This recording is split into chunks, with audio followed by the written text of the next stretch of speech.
Podem se assentar, irmãos. Narlo, por favor, faça as honras aqui de ler o texto bíblico para nós, né? O Narlo é quase nosso narrador já de Bíblia aqui, né, irmãos? Muito bom estar com vocês mais uma semana. Nessa semana nós vamos falar sobre o capítulo 5 do Evangelho de Mateus, nessa nossa progressão de entendimento, de acompanhamento do texto, né?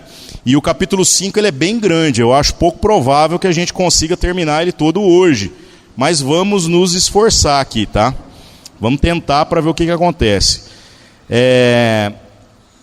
Irmãos, nós precisamos de sensibilidade para entender as palavras de Jesus naquilo que ele apresenta no capítulo 5. O capítulo 5 fala sobre o famoso Sermão do Monte, né? Um texto que muitas pessoas citam fora do contexto, mas que às vezes elas não pararam para refletir na profundidade das mensagens do Cristo. O como que Jesus traz para nós uma responsabilidade que começa muito mais no âmbito da vida pessoal do que propriamente de uma expectativa externa.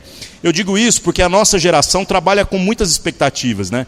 Quantas pessoas, quando ouvem o texto da Escritura, quando leem o texto da Escritura e vem, por exemplo, falando de justiça, imaginam uma justiça que busca me beneficiar, uma justiça que é para trazer para mim aquilo que me agrada, né? Mas a palavra de Deus, ela vem mesmo como uma espada, que separa a nossa alma e o nosso espírito até se necessário, dissecando as motivações, dissecando as coisas mais profundas da nossa existência e tentando fazer com que nós estejamos completamente alinhados com aquilo que é o desejo de Deus e não com o nosso próprio desejo.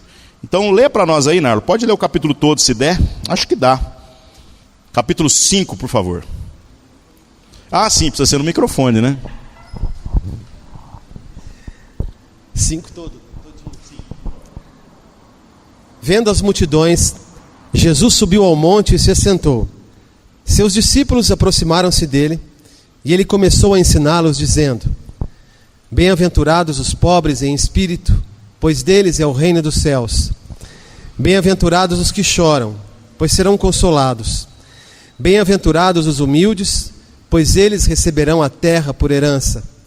Bem-aventurados os que têm fome e sede de justiça, pois serão satisfeitos. Bem-aventurados os misericordiosos, pois obterão misericórdia. Bem-aventurados os puros de coração, pois verão a Deus. Bem-aventurados os pacificadores, pois serão chamados filhos de Deus. Bem-aventurados os perseguidos por causa da justiça, pois deles é o reino dos céus. Bem-aventurados serão vocês quando por minha causa os insultarem, os perseguirem e levantarem todo tipo de calúnia contra vocês. Alegrem-se e regozijem-se, porque grande é a sua recompensa nos céus, pois da mesma forma perseguiram os profetas que viveram antes de vocês. Vocês são o sal da terra, mas se o sal perder o seu sabor, como restaurá-lo? Não servirá para nada, exceto para ser jogado fora e pisado pelos homens. Vocês são a luz do mundo. Não se pode esconder uma cidade construída sobre um monte. E também, ninguém acende uma candeia e a coloca debaixo de uma vasilha. Ao contrário, coloca no lugar apropriado, e assim ilumina os que estão na casa. Assim brilhe a luz de vocês diante dos homens, para que vejam as suas boas obras e glorifiquem ao Pai de vocês que está nos céus. Não pensem que vim abolir a lei e os profetas. Não vim abolir, mas cumprir. Digo a verdade: enquanto existirem céus e terra, de forma alguma desaparecerá da lei a menor letra ou o menor traço, até que tudo se cumpra. Todo aquele que desobedecer a um desses mandamentos, ainda que dos menores, e ensinar os outros a fazerem o mesmo, será chamado menor no reino dos céus. Mas todo aquele que praticar e ensinar esses mandamentos será chamado grande no reino dos céus. Pois eu digo que se a justiça de vocês não for muito superior à dos fariseus e mestres da lei, de modo nenhum entrarão no reino dos céus. Vocês ouviram o que foi dito aos seus antepassados: não matarás, e quem matar está sujeito a julgamento. Mas eu digo a vocês que qualquer que se irá contra seu irmão estará sujeito a julgamento. Também qualquer que disser a seu irmão, racá, será levado ao tribunal. E qualquer que disser, louco, corre o risco de ir para o fogo do inferno. Portanto, se você estiver apresentando sua oferta diante do altar e ali se lembrar que seu irmão tem algo contra você, deixe sua oferta ali, diante do altar, e vá primeiro reconciliar-se com seu irmão, depois volte e apresente sua oferta. Entre em acordo depressa com seu adversário que pretende levá-lo ao tribunal. Faça isso enquanto ainda estiver com ele, a caminho, pois, caso contrário, ele poderá entregá-lo ao juiz, o juiz ao guarda, e você poderá ser jogado na prisão. Eu garanto que você não sairá de lá enquanto não tiver pagado o último centavo. Vocês ouviram o que foi dito, não adulterarás, mas eu digo, qualquer que olhar para uma mulher e desejá-la, já cometeu adultério com ela no seu coração. Se o seu olho direito o fizer pecar, arranque-o e lance-o fora. É melhor perder uma parte do seu corpo do que ser todo ele lançado no inferno. E se a sua mão direita o fizer pecar, corte-a e lance-a fora. É melhor perder uma parte do seu corpo do que ir todo ele para o inferno. Foi dito, aquele que se divorciar de sua mulher deverá dar-lhe certidão de divórcio. Mas eu digo que todo aquele que se divorciar de uma mulher, exceto por imoralidade sexual, faz que ela se torne adúltera. E quem se casar com a mulher divorciada estará cometendo adultério. Vocês também ouviram o que foi dito aos seus antepassados. Não jure falsamente, mas cumpra os juramentos que você fez diante do Senhor. Mas eu digo, não jurem de forma alguma, nem pelos céus, porque é trono de Deus, nem pela terra, porque é o estrado de seus pés, nem por Jerusalém, porque é a cidade do grande rei. E não jure pela sua cabeça, pois você não pode tornar branco ou preto nem um fio de cabelo. Seja o seu sim, sim, e o seu não, não. O que passar disso vem do maligno. Vocês ouviram o que foi dito, olho por olho e dente por dente. Mas eu digo, não resistam ao perverso. Se alguém o ferir na face direita, ofereça-lhe também a outra. E se alguém quiser processá-lo e tirar de você a túnica, deixe que leve também a capa. Se alguém o forçar a caminhar com ele 1 milha, vá com ele 2. Dê a quem pede. E não volte as costas àquele que deseja pedir algo emprestado. Vocês ouviram o que foi dito. Ame o seu próximo e odeie o seu inimigo. Mas eu digo, amem os seus inimigos e orem por aqueles que os perseguem, para que vocês venham a ser filhos de seu Pai que está nos céus. Porque ele faz raiar o seu sol sobre os maus e bons, e derrama chuva sobre justos e injustos. Se vocês amarem aqueles que os amam, que recompensa vocês receberão? Até os publicanos fazem isso. E se saudarem apenas os seus irmãos, o que estarão fazendo demais? Até os pagãos fazem isso. Portanto, sejam perfeitos, como perfeito é o Pai Celestial de vocês. Amém. Amém. Irmãos, esse discurso de Jesus traz para nós, como eu apontei aqui, uma riqueza de profundidade e um desafio moral, de que nós estejamos agora atentando para o padrão de Deus, para a maneira pela qual Deus trabalha na nossa existência, e que a gente pare de ser como a figura do religioso, que aqui é retratado como o escriba, o fariseu, os doutores da lei, aqueles que possuem o discurso, mas não possuem a prática, não possuem coerência com aquilo que é os ensinamentos de Jesus. Curiosamente, esses hipócritas, esses fariseus e escribas, eles não são muito diferentes dos tipos de hipócritas que nós temos nos nossos dias. Homens e mulheres que acabam se submetendo a um sistema religioso que muito mais oprime do que liberta. E nós vemos que o propósito de Cristo, ao proferir esse sermão, é exatamente trazer uma consciência do que o reino de Deus representa e de como nós somos chamados para sermos livres, e não para vivermos debaixo de um jugo de opressão de nenhuma espécie. No entanto, essa liberdade do reino de Deus traz consigo responsabilidades, de que nós sejamos vistos como filhos de Deus, e que isso então faça com que as pessoas, ao olharem a nossa maneira de proceder, glorifiquem o nosso Pai. É preciso olhar para cada um dos seus filhos e dizer assim: opa, esse aí é da família mesmo. E nesse desafio agora é que a gente vai mastigando tudo aquilo que Jesus vem falando no capítulo 5.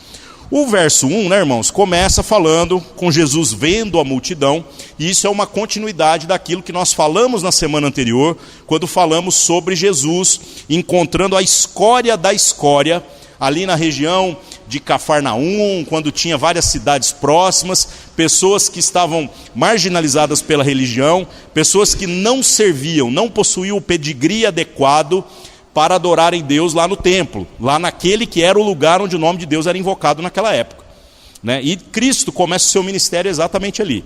Recapitulando das últimas semanas, ele é o cara certo que parece que escolhe o pior lugar, com as piores condições, com as piores pessoas, para fazer a sua obra. E aí, diz no verso 1, né, que ele vê essa multidão de pessoas que não servem, e como esse texto traz esperança para nós, porque todo homem, quando confrontado com a graça de Deus e com a vontade de Deus, tem que olhar para si mesmo e reconhecer que em você não há nada de bom. E se há alguma coisa na nossa vida que é digno de virtude, de boa fama, de reconhecimento, isso é algo que foi semeado por Deus em nós. Então nós precisamos entender que esta multidão, nós estamos incluídos nela. Nós fazemos parte das pessoas indignas. Essa é a verdade do Evangelho. E aí diz que Jesus vai lá e sobe num monte. E não sei se vocês se lembram das últimas semanas, eu apontei que geralmente as regiões muito específicas são descritas, né, de maneira muito clara. Então provavelmente esse monte que ele subiu nada mais era do que uma pequena montanhazinha mesmo, nada que tenha nome, nada que tenha nenhuma razão especial, né? Não é um lugar geográfico específico. E por que ele fez isso?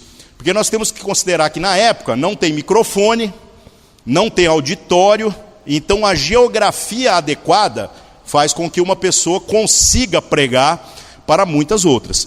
Porém, o texto começa quando ele diz assim, ó: vendo a multidão, subiu ao monte, e assentando-se, aproximaram-se dele os seus discípulos. O texto indica que Jesus começa esse discurso ensinando aos seus próprios discípulos. E à medida em que o discurso vai progredindo, uma multidão passou a se aglomerar. Daquelas pessoas que haviam sido curadas, que haviam sido abraçadas, que haviam sido acolhidas por Jesus, né? E se você cruzar esse texto com a mesma história em outros evangelhos, você percebe bem isso daí. Esse sermão ele começa para os discípulos de Jesus, e depois, vendo Jesus, a multidão que se aglomera, ele passa a estender ele, falando de verdades que servem para a vida de todas as pessoas. Aí o que acontece? Acontece que a gente entra aqui no verso 3, né, quando ele diz: bem-aventurados os pobres de espírito. E meus irmãos, do que Jesus está falando? E vem um monte de bem-aventuranças aqui em seguida, né? Primeiro que o significado de bem-aventurado, e inclusive as traduções mais contemporâneas já contemplam essa palavra, o significado seria algo como tipo felizes, ou muito felizes. Então bem-aventurado é aquele que é feliz quando ele faz aquilo que Deus deseja, né? E no verso 3 aqui, fala sobre uma bem-aventurança a partir daqueles que são pobres de espírito, aqueles que reconhecem com relação à sua situação espiritual a sua pobreza, reconhecem a sua necessidade de Deus e a sua necessidade de tudo aquilo que Deus faz por nós. Outra curiosidade, irmãos, é que esta expressão bem-aventurado, ela é a mesma expressão que a gente encontra lá no Salmo capítulo 1. O Salmo capítulo 1 começa falando que bem-aventurado o homem que, como é que é mesmo? Não se assenta na roda dos escarnecedores, nem se detém no caminho dos pecadores, antes o seu prazer está na lei do Senhor, e nela ele medita de dia e de noite. Então, Cristo tem uma conexão com todo aquele movimento de Deus do Antigo Testamento. A gente apontou muito isso no capítulo passado, e aqui mais uma vez a gente vê Jesus não trazendo algo novo, mas aprofundando aquilo que já era a revelação de Deus. Então no verso 3 fala sobre essa questão do pobre de espírito, o entendimento é até óbvio, né? E no verso 4 fala sobre aqueles que choram. Aqueles que choram, numa concepção contemporânea, pode dar a entender que você, ao olhar para alguém que está chorando por alguma razão, essa pessoa tem uma promessa de que ela será consolada. Mas o sentido em que as palavras são colocadas no texto, nos originais, elas dão uma outra percepção. Esse chorar não é o chorar porque você está sendo ferido, não é o chorar porque você está sendo privado de justiça, porque você está sofrendo dores na sua saúde, nem nada do tipo. O choro a que se refere aqui Jesus, falando que serão bem-aventurados aqueles que choram, é o choro daquele que reconhece a sua miséria existencial diante de Deus. É aquele que olha agora para quem Deus está falando agora que é o homem que é de Deus, né? O que é andar nesse caminho de salvação, e ele olhando para si mesmo, ele chora por causa do seu pecado. Parece bobagem esse tipo de coisa, irmãos, mas vocês vão ver que todas as bem-aventuranças, elas tratam muito mais daquilo que são as nossas crises e os nossos pecados e as nossas dificuldades pessoais, do que propriamente as expressões coletivas. Quantas ideologias, quantas propostas sociológicas já tentaram resolver os problemas da humanidade a partir de sistemas, a partir de modelos de organização. Cristo é revolucionário na sua proposta. Ele crê, ele ensina e ele enfatiza isso, né, com muito vigor, dizendo que o que precisa ser modificado para que a justiça do reino seja vista é o nosso interior. Nós precisamos permitir que a palavra de Deus entre no nosso coração, mude aquilo que são as nossas convicções que não estão de acordo com aquilo que é a vontade de Deus. E quando isso acontecer, naturalmente essa justiça de Deus que agora inunda a nossa vida, ela vai transbordar e se tornar um rio de justiça que afeta todo o nosso redor. Então é bem diferente. Esse choro não é o choro da circunstância, é o choro do verdadeiro arrependimento. Então olha que coisa louca, olha como é que eu começo a ler esse texto agora e falar assim: rapaz, eu estou precisando chorar mais, eu estou precisando olhar mais para aquilo que Deus está falando e para aquilo que é a minha vida e me colocar no meu lugar. Eu preciso chorar mais pelas minhas misérias existenciais. Porém, irmãos, se há choro na nossa vida, uma das coisas que vem para nós como consolo da parte de Deus é de que todo aquele que se arrepende, ele é acolhido por Deus. Este arrependimento das nossas obras ruins, né, que são consequência de não vivermos segundo a vontade de Deus, ele só pode existir se o Espírito Santo estiver trabalhando na nossa vida. Então, se você verdadeiramente derrama lágrimas pela sua condição, pela maneira pela qual você não está vivendo tudo que poderia em Deus, durma a noite tranquilo também. Saiba que Deus está cuidando de você, Ele começou essa obra e Ele vai terminar essa obra. Então, a esperança, né, irmãos? Aí o texto continua, fala sobre que os mansos, né? Verso 5, bem-aventurados os mansos, porque eles herdarão a terra. E muita gente, ao ler esse texto, acaba achando que a promessa de ser manso, e manso já é uma palavra esquisita de falar, né?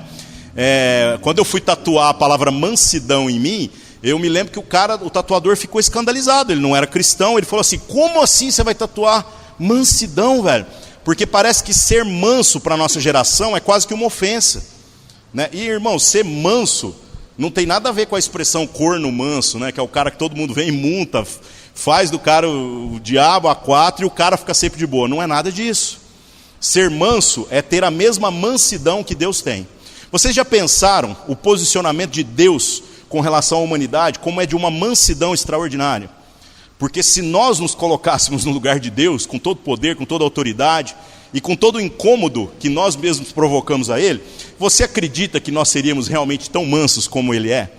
Eu já teria exterminado toda a humanidade sem medo de ser feliz. né? E Deus não faz isso com a gente. Ele é de uma mansidão realmente surpreendente. E o texto diz que esses mansos herdarão a terra. E aí vem a pergunta: que terra? A terra que o texto aponta para nós não é o terreno ali, não é aquela terra que os sem terra estão dedicando a sua vida a conquistar. É muito mais do que isso.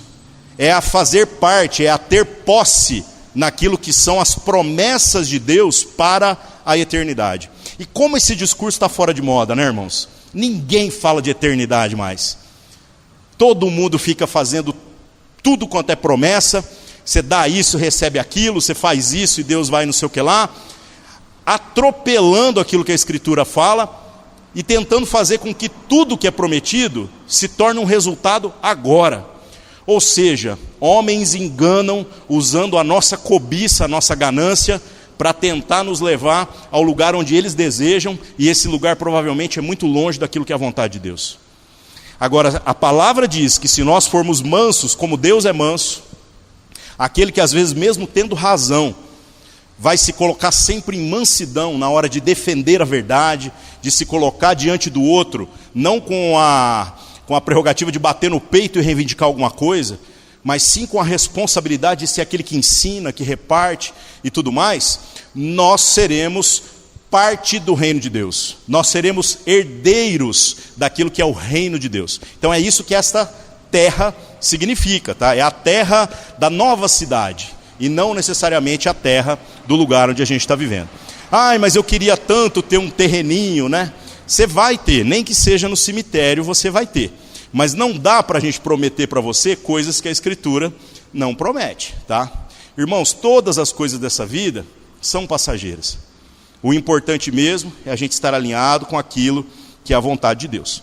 Aí o texto continua, verso 6, diz: bem-aventurados os que têm fome e sede de justiça, porque eles serão fartos. E aqui, mais uma vez, o texto está falando de algo do âmbito pessoal. Porque quando a gente fala de fome e sede de justiça, muitos imaginam que é uma manifestação exterior da justiça. Mas não é isso que o contexto das palavras no original aponta, né? Todos os comentaristas vão dizer mais ou menos a mesma coisa. Todos os comentaristas da Escritura, o que eles apontam é que essa indignação com relação à justiça, essa fome e sede de justiça, é com relação à manifestação da justiça de Deus na minha própria vida. Porque olhando para a minha forma de viver, eu vejo que eu vivo de uma maneira iníqua, que eu administro o meu recurso segundo a minha vontade, ou então eu dou ele no lugar errado segundo a minha cobiça, mas eu não estou verdadeiramente comprometido com aquilo que é a vontade de Deus, porque se eu tivesse, tudo que eu faria seria justo, tudo que eu faria verdadeiramente promoveria a justiça do reino, e faria com que Deus fosse glorificado. Então olha como é que o negócio aqui é diferente, né? E sabe onde a gente vê uma história exemplificada dessa questão da fome e sede de justiça? Você se lembra daquele publicano que está lá no capítulo 18 de Lucas? Ele chega diante do templo, ele se coloca diante do altar, e aí na hora que ele chega lá, ao lado dele tem um fariseu, tem um religioso, e esse religioso, ele bate no peito e diz assim: obrigado, Senhor, porque eu não sou igual a esse cara aí. E no entanto, aquele cara que é a escória religiosa, ele tem fome e sede de justiça, porque ele se colocando diante do altar de Deus, a sua oração é assim: Senhor, tem misericórdia de mim, porque eu sou pecador. Senhor, tem misericórdia de mim. Talvez, né, e aqui nós estamos extrapolando o texto bíblico, ao olhar para o fariseu que aparenta a santidade, pode até ter havido uma comparação reversa mesmo, dele olhar para o cara e falar assim: Senhor, quem dera eu fosse tão bom quanto aquele meu irmão, né? Olha que coisa louca de se pensar. Mas infelizmente, geralmente as nossas comparações são sempre para o pior. A gente nunca quer se comparar com alguém melhor do que a gente. O desafio do Evangelho é que nós nos comparemos com Cristo. Cristo é perfeito, e em toda comparação com Cristo a gente sempre vai sair no prejuízo. Mas somos desafiados agora a melhorar, a tentar chegar um pouco mais próximo daquilo que é verdadeiramente a atitude de um filho de Deus. Então, irmãos, fome e sede de justiça é uma paixão profunda pela justiça pessoal. É uma indignação com a sua situação espiritual atual. Quando essa justiça se tornar uma realidade na minha vida, as minhas obras serão obras de justiça e, naturalmente, tudo que está ao meu redor vai ser contaminado pela justiça de Deus.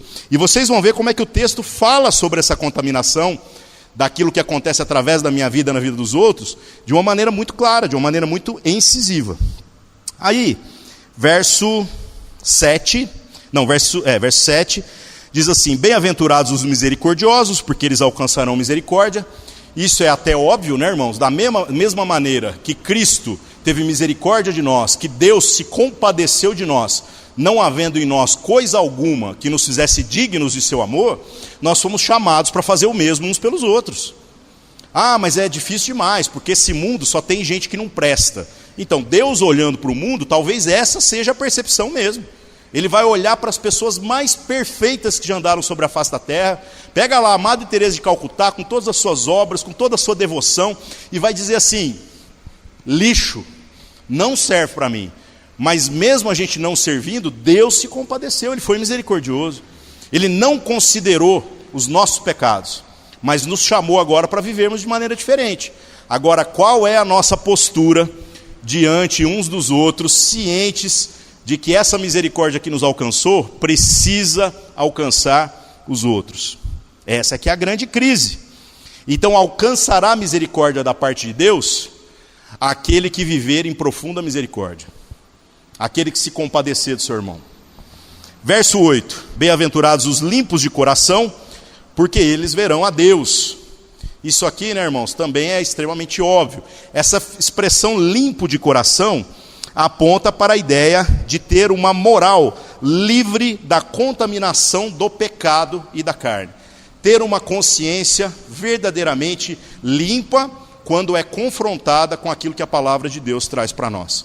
Olhando por essa ótica, né, dificilmente conheceremos uma pessoa que é verdadeiramente limpa de coração.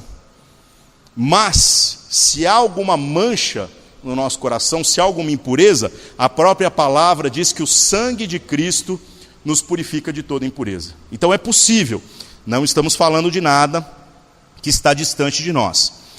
Verso 9: bem-aventurados os pacificadores, porque eles serão chamados filhos de Deus. Sabe por que eles serão chamados filhos de Deus? A Escritura fala sobre isso de Gênesis a Apocalipse. Deus aparece no Antigo Testamento como o Deus da paz, o Shalom. E Cristo aparece desde as profecias do Antigo Testamento como o príncipe da paz. Então Deus é o Deus da paz, é o Senhor da paz. E Jesus é o príncipe da paz.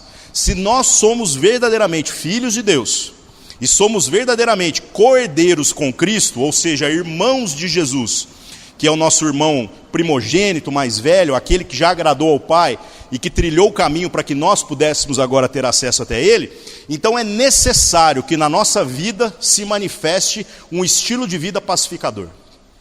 Não tem como ser filho do Deus da paz, irmão do príncipe da paz, e você ser uma pessoa que não busca a paz, que não valoriza a paz. Então não faria sentido isso na nossa maneira de caminhar, né? Não tem lógica alguma isso. Continuando, verso 10, bem-aventurados os que sofrem perseguição por causa da justiça, porque deles é o reino dos céus, né? Essa perseguição é exatamente por causa da justiça do reino de Deus. É aquilo que é justo e que é correto do reino de Deus, né? Você fala assim: ah, mas essas pessoas, elas não serão cuidadas por Deus e elas não serão tratadas a ponto de não ficarem desamparadas nas circunstâncias da sua vida. Então não há promessas desse sentido. Todos os apóstolos de Jesus, com exceção de João, tiveram mortes trágicas, viveram perseguições, passaram por cadeias, foram cerrados ao meio, foram decapitados, outros queimados. Não teve ninguém com um final bonito, só o João, que viveu até uma velhice extrema, morreu no final num exílio, onde ele recebe o livro do Apocalipse, né, e quase num estado de demência já. Tamanha a crise de ter sido aquele que foi poupado, escolhido por Deus, para poder então trazer aquilo que eram as últimas palavras. Olha que coisa louca. Então, como nós vamos caminhar na nossa jornada espiritual, pressupondo que nós seremos poupados? Não seremos. Se nós buscarmos a justiça, que é do reino de Deus, naturalmente o que acontecerá é que nós sofreremos perseguições. Nós sofreremos por conta da justiça do reino, né? Mas a promessa aqui é clara: o reino dos céus, o reino de Deus, é destas pessoas que, se necessário, sofrem o prejuízo, sofrem a dor. E esse discurso também não é agradável para muita gente, né? Hoje em dia todo mundo está falando de como ser feliz, de como ser rico, de como ser um tanto de coisa. Mas na hora de falar de ser como Cristo nos sofreu prejuízo, a conta parece que começa a ficar um pouquinho cara, né? Irmãos, saibam de uma coisa: a parte impossível da conta, Cristo já pagou. Então a questão da salvação já está resolvida. Agora nós não estamos militando mudança de vida com o fim de alcançar a salvação. A salvação já foi dada por graça a todo aquele que crê em Jesus. O que muda é que agora o nosso esforço é por coerência. Porque se Deus está dizendo que agora eu sou uma pessoa diferente, quem sou eu para fazer Deus mentiroso com a minha maneira de viver? Essa é a questão. Então, se Deus está dizendo que eu agora sou nova criatura, que eu tenho uma nova vida, que eu agora sou filho e não mais servo, eu preciso então me esforçar para viver como tal. Ah, mas e se eu errar? Cristo está aí. Cristo veio, já morreu de uma vez por todas, para pagar até pelos pecados que a gente vai cometer. Mas que a gente não abuse dessa graça. Já falei isso em outras ocasiões, mas sempre cabe. Não é porque ele foi lá e pagou toda a nossa conta no boteco, que você vai lá e fala assim: aproveita, então me dá mais 2 Coca-Cola. Pelo amor de Deus, né, gente? Se alguém foi lá e zerou sua conta, seja grato. Não faça mais dívidas naquilo que for possível. Mas se porventura alguém pecar, nós temos Jesus Cristo, o justo, aquele que vai lá e paga a nossa conta com o maior prazer. Muito legal isso, né, irmãos? Bom, verso 11. Bem-aventurados sois vós, quando vos injuriarem e perseguirem, e mentindo disserem todo mal contra vós, por minha causa. Do que esse texto está falando? Do caminho dos profetas. E hoje em dia, como tem gente que bate no peito e quer fazer a defesa da vontade de Deus, quer dizer assim: não, porque a igreja está errada. E às vezes está errada mesmo, né, irmãos? Nós não estamos nem dizendo que não.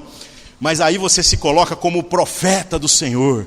Eu vou ser a pessoa que vai vir e vai moralizar o negócio. Saiba de uma coisa: todo profeta do Senhor sentiu na carne. O último profeta, que foi João Batista, Jesus fala uma coisa a respeito dele que custa muito caro para nós, hein?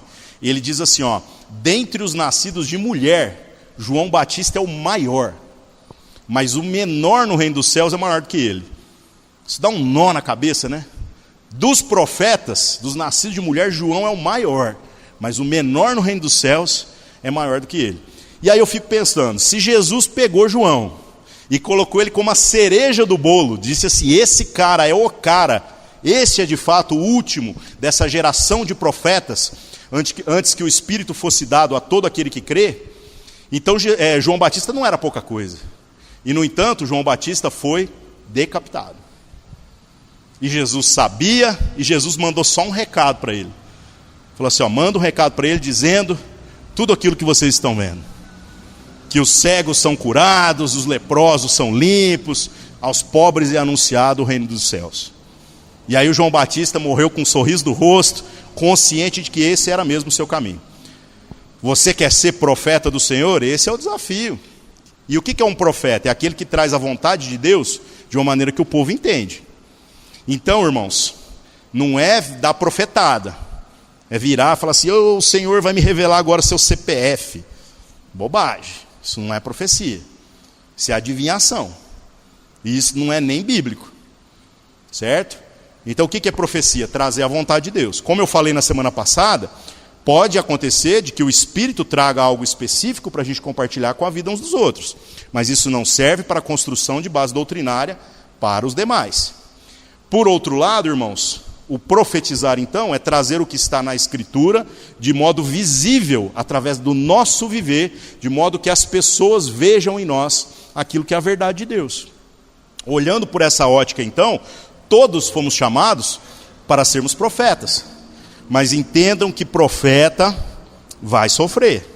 Vão nos injuriar. Injuriar é o quê, né? Vão falar mal da gente, vão mentir a respeito de nós. Vão nos xingar, vão nos perseguirem, vão mentir, vão dizer todo tipo de mal a nosso respeito por causa de Cristo. Então, está difícil, eu estou sofrendo tanto. Faça as contas. Às vezes você está sofrendo porque você é chato. Porque ao invés de ser um bom referencial do que é ser um cristão, você está querendo ir lá e pregar para os outros, enfiando a verdade goela abaixo. Também não é assim que a coisa funciona. Mas, se não for o caso de você estar sendo chato, entenda que essas perseguições todas são naturais da vida. E o verso 12 fala sobre isso, né? Jesus diz: exultai e alegrai-vos, porque grande é a vossa recompensa nos céus. Assim perseguiram também os profetas que foram antes de vocês. Então, quer ser profeta? Entenda que tem um jeito de ser profeta. E não vai ser fácil, tá bom? Então que a gente possa ser humilde diante de Deus, sabe? Colocar a nossa vida diante de Deus e falar assim: Senhor, eu quero ser tudo o que o Senhor quiser. Mas eu não quero dar muito palpite não, porque às vezes eu penso a meu respeito mais do que aquilo que eu realmente sou, e aí eu vou me colocar em enrascada, né? Você, Senhor, eu quero ser profeta do Senhor. Depois vem o pacote todo da conta e a gente não vai querer pagar por ele, né? Muito complicado. Verso 13, irmãos.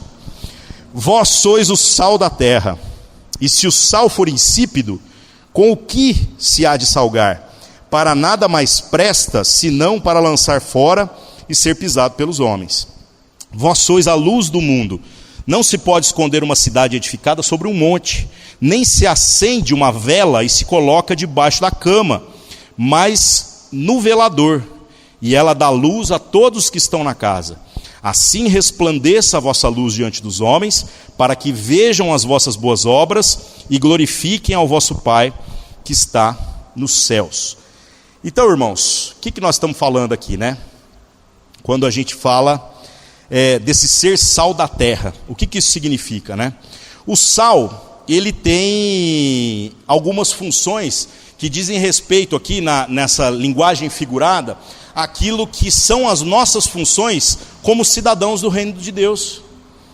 O sal tem uma propriedade que é de preservação, de conservação, e exatamente para isso é que nós fomos chamados por Deus, para que nós sejamos aqueles não que se apartem do mundo, não aqueles que se isolem das pessoas que não têm conhecimento de Deus, mas muito mais do que isso, para que a nossa maneira de viver faça com que as pessoas sejam salgadas com tudo aquilo que Deus nos abençoa, com essa justiça, com esta verdadeira humildade, com este reconhecimento das nossas misérias, que as pessoas olhem para nós e dizem assim: este é verdadeiramente um filho de Deus, e que elas sejam desafiadas a se achegarem a Deus. Não é também para ficar olhando para você e falar: o Fred é o cara perfeito. Não, ele não é perfeito. E ele não precisa viver na hipocrisia de dizer ser algo que ele não é. Mas ele, reconhecendo a sua miséria, diz assim: se há alguma virtude em mim, é Deus que opera. E ele então é o sal, que salga em todos os relacionamentos. Agora o texto fala aqui, né, que se o sal perder o sabor, como que você vai salgar? E é um mistério como que essa expressão está colocada aqui. Porque você já viu um sal perder o sabor, né? Então há alguns relatos históricos que apontam que existia um tipo de sal lá no Mediterrâneo, tal, que se ele ficasse guardado muito tempo, ele perdia o salgado, ele perdia o seu sabor, né? Porque o sal que a gente tem, você pode guardar o bagulho 50 anos, ele está salgado do mesmo jeito, né? Então isso é apenas uma figura, viu, irmãos? Quando fala a respeito do sal. E uma outra questão: o que é essa conservação? É apenas o conservar a si mesmo incontaminado do mundo? É mais do que isso. É entender que nós, como sal, o sal não tem a função de preservar a si mesmo. O sal não tem a função de trazer sabor para si mesmo. O sal é para temperar e conservar as outras coisas. Então entenda uma coisa: o cristão que é sal da terra, ele tem o dever de fazer com que a sua maneira de viver sirva para temperar a vida dos outros, fazendo com que a vida delas seja melhor. Mesmo que essa pessoa durante quanto tempo for necessário, não alcance o pleno conhecimento a respeito de Cristo Jesus. É por conta da igreja de Cristo, é por conta daqueles que são verdadeiramente filhos de Deus, que Deus preserva a humanidade, que Ele não extermina tudo que está acontecendo. Nós é que estamos aqui para garantir a conservação de tudo aquilo que está acontecendo ao nosso redor. Muito legal isso, né? E no verso seguinte aqui fala, verso 14, vós sois a luz do mundo, né? Essa luz do mundo é até óbvio, nós estamos falando de uma época em que a luz era por velas ou por lâmpadas. A lâmpada é igual aquela lâmpada do Aladim mesmo, só que ele acende a ponta dela, o óleo queima e funciona como se fosse uma vela, só que tem uma duração geralmente maior do que uma vela. Agora vocês imaginam que naquele tempo de breu completo, não tinha CEMIG, não tinha nada, né? Uma lâmpada, uma vela ou uma lâmpada colocada dentro de casa era muita luz. Boa parte das casas eram construídas escavadas em montanhas. Então o negócio era escuro, escuro mesmo. Aí você imagina o cara lá entrar com uma vela. Todos da casa eram beneficiados com aquela pouca luz, né?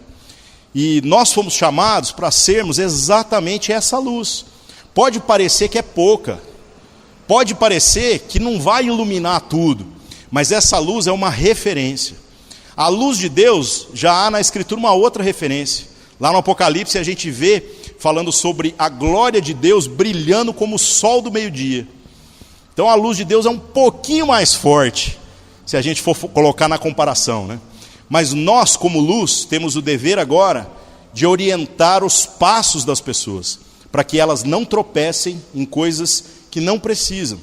E não tropeçando, elas vão poder caminhar agora naquele que é a verdadeira luz. Na luz de Cristo, na luz de Deus. Beleza? Verso 16. Assim resplandeça a vossa luz diante dos homens, para que vejam as vossas boas obras e glorifiquem ao vosso Pai que está nos céus. Então, esse é o desafio de todo cristão. Viver de modo que Deus seja glorificado na nossa existência.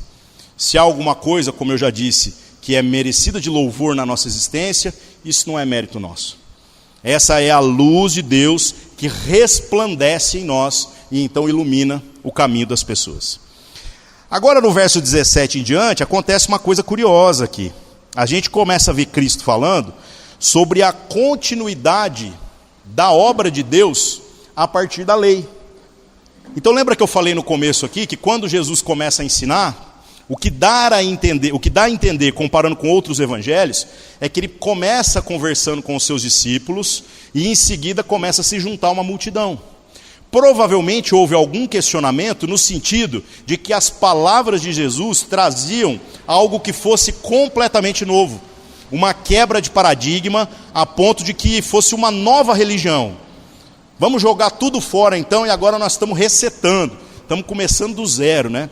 E Jesus, do verso 17 em diante, ele faz um papel aqui de apologia à lei. Ele defende o mandamento, ele defende tudo aquilo que existe na lei. E como que ele faz isso então, né? Ele começa no verso 17 dizendo assim: não cuideis que eu vim destruir a lei ou os profetas. Eu não vim revogar nada, mas cumprir. Então Cristo veio para cumprir, de fato. Se a justiça da lei dizia que o salário do pecado, sendo a morte, era necessário que houvesse derramamento de sangue para que houvesse perdão de pecados, foi exatamente isso que Cristo veio fazer. Ele veio e, como Cordeiro perfeito, viveu sem pecado algum e morreu no nosso lugar derramando seu próprio sangue. Por isso, irmãos, que nós não precisamos mais derramar sangue. Por isso que você tem que entender que o que Deus está cobrando de você agora não é sacrifício, não é ficar pagando penitências. O que Deus deseja de você é que você viva de maneira grata por aquilo que Cristo já fez. Ele já resolveu, ele já pagou a nossa conta. E tudo isso cumprindo a justiça do Antigo Testamento. Ai, mas Deus do Antigo Testamento e do Novo parece diferente, né? Não é. Tanto que Cristo cumpre a justiça do Antigo Testamento. É o mesmo Deus, é a mesma pessoa. Não mudou absolutamente nada. Verso 18.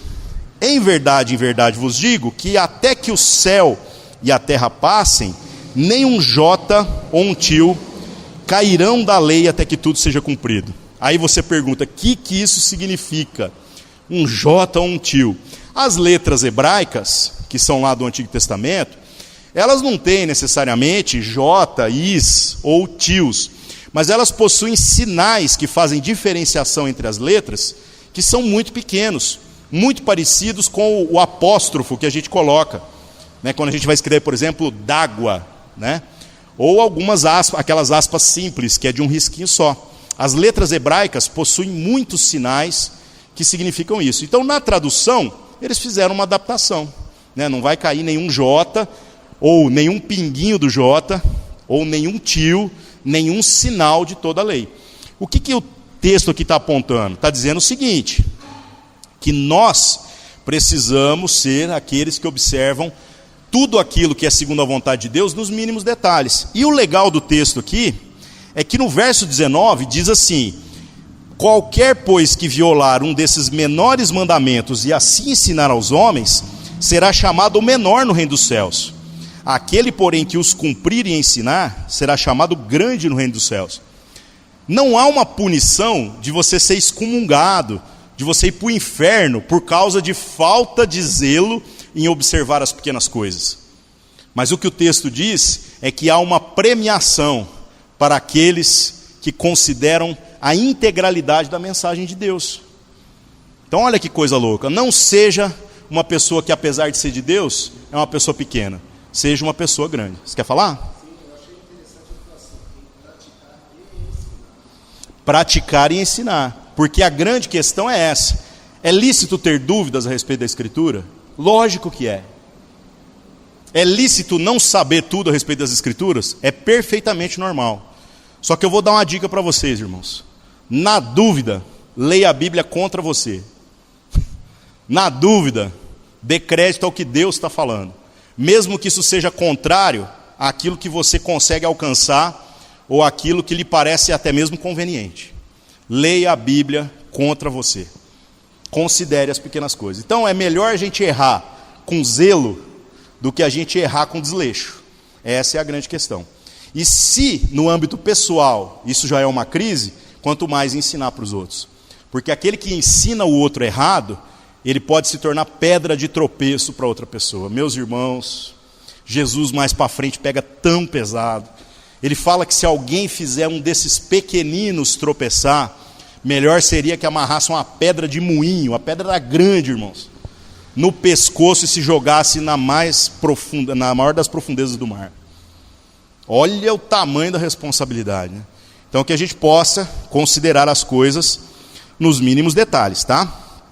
Verso 20 diz assim: porque vos digo que se a vossa justiça não exceder a dos escribas e fariseus, de modo algum entrareis no reino dos céus.